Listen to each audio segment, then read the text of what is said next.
तो कभी आप अनवर भाई के हाथ में, मोइन भाई के हाथ में, इस तरह के लोगों के काबू में नहीं है? बिकॉज ये तो बहुत बड़ा टैलेंट है यार। हाँ, अनवर भाई और मोइन भाई से मेरा बड़ा गहरा ताल्लुक था। और जब ये लूज टॉक करते, मैंने जब एयरवाई पे आप थे उस जमाने में, हाँ, तो मैंने उस वक्त मैं सिर्फ वॉइस ओवर्स करता था। राइट। कार्टून्स की जो डबिंग्स होती हैं वो हम करते थे।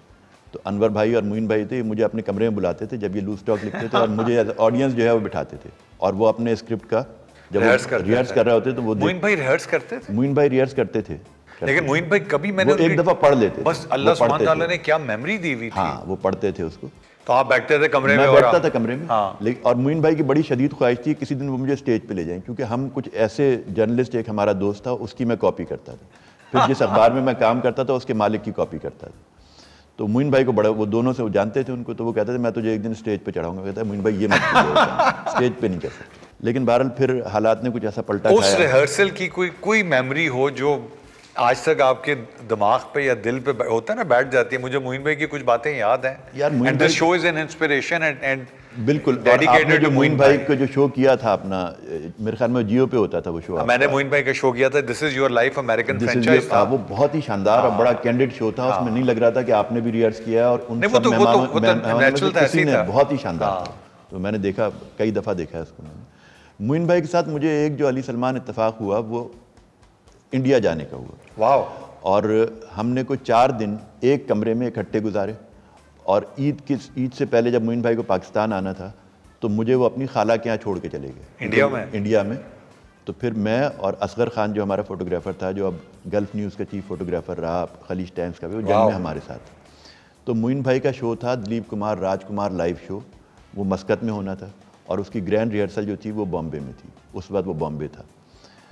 दिलीप कुमार और राजकुमार आपस में बातें नहीं करते थे, उनकी लड़ाई थी। तो मोइन भाई को इसलिए सिलेक्ट किया गया क्योंकि वो उन दोनों से अलग अलग रिहर्स करें, और शो में दोनों की शर्त ये थी लेजेंड्स की कि हम एक दूसरे से बात नहीं करेंगे, ये आदमी होगा, ये उससे पूछेगा, वो इस तरह का कोई अरेंजमेंट था। तो मुझे मोइन भाई ने कहा कि मैं जा रहा हूँ इंडिया, तुम चलो। मैंने कहा इतनी जल्दी, मेरा तो कुछ तैयारी नहीं है। उन्होंने कहा वो सब हो जाएगा। वो विद इन अ डे हमारा लगा वीज़ा वगैरह, और हम गए।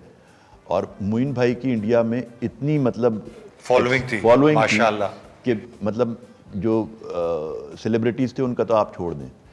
यानी मैं जंग का रिपोर्टर था, समझ लें आप, और मुझे वहाँ कोई, इसलिए जंग को जानते थे, मेरी कोई, जैसे पाकिस्तान में लोग जानते थे, वहाँ कोई नहीं। लेकिन 17 interviews just because of Moin Akhtar मैंने की। और किन लोगों के किए, उनमें सबसे बड़ा आदमी जो था वो दिलीप कुमार था। वाह वाह। और उस पूरी लिस्ट में जो निस्बतन जूनियर आदमी था वो सलमान खान था। तो आप उन चीज़ों का अंदाज़ा करें कि वो किस तरह से। और लोगों ने मोइन भाई के लिए, गोविंदा ने, मिथुन चक्रवर्ती ने, इन्होंने अपनी शूटिंग्स छोड़ दी।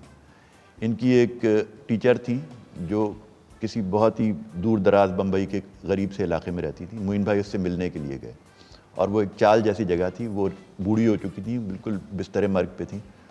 तो मोइन भाई ने खैर जाके उनके हाथ वाथ पकड़े, रोते रहे काफ़ी देर बैठ के, लेकिन वो कुछ नहीं पहचानी, वो ख़त्म हो चुकी थी। तो मैंने देखा कि उस फ्लैटों में से, वो फ्लैट्स तो नहीं थे, वो एक चाल थी, समझ लें, जैसे होती फिल्मों में आपको दिखाते हैं। तो एक औरत अपनी झाड़ू फेंक के और वो भागी, और उसने कहा मोइन अख्तर आ गया, मोइन अख्तर आ गया, और उसने और ख़वातीन को बुलाया। सुभान अल्लाह। उस वक्त तो उन्होंने कुछ नहीं कहा। जब हम होटल पहुँचे, उन्होंने कहा यार मुझे ये बताओ कि ये किस चीज़, इसने मुझे कहाँ देखा हो। तो मैंने कहा मोइन भाई टीवी तो मुझे नहीं लगता कि आपने इतना किया है, ये आपका जो बकरा किस्तों पर है, ये उसकी फॉलोइंग है आपकी, क्योंकि वो अमिताभ बच्चन की टेबल के ऊपर उसकी पूरे जो एपिसोड्स पड़े हुए थे, सब के सब वो हमने रखे हुए देखे, और उन्हीं के रेफरेंस से लोग उमर शरीफ को याद करते हैं। अच्छा, this show is about you. अभी आप लेजेंड्स, वो हमें एक अलग ट्रिब्यूट करें।